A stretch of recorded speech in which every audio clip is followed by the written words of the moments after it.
à l'occasion du 3e salon de la gastronomie des Outre-mer et de la francophonie, qui aura lieu du 2 au 4 février au Parc des Expositions à Paris, David Khalifa recevait sur son plateau la chef cuisinière Babette de Rosières, fondatrice de ce rassemblement culinaire.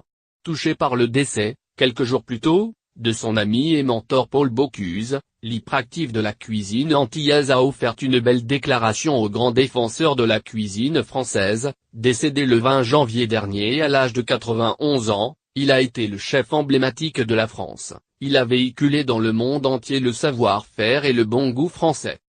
Visiblement émue par le décès du chef étoilé, Babette de Rosières a tenu à honorer sa mémoire de la plus belle des manières.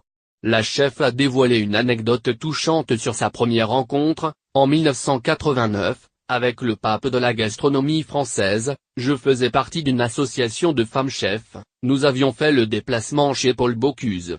J'étais la petite pépite de chocolat du groupe et je me souviendrai toujours que, lorsqu'il m'a vu, il m'a dit, « Écoute Babette, il va falloir t'accrocher car tu as une culture française, mais différente. » Le porte-parole de la cuisine tricolore était également un fin connaisseur de la gastronomie des Outre-mer, comme le révèle la restauratrice guadeloupéenne. J'étais très étonné de me rendre compte que non seulement c'était un ambassadeur de la France à l'étranger mais aussi un ambassadeur de la cuisine créole.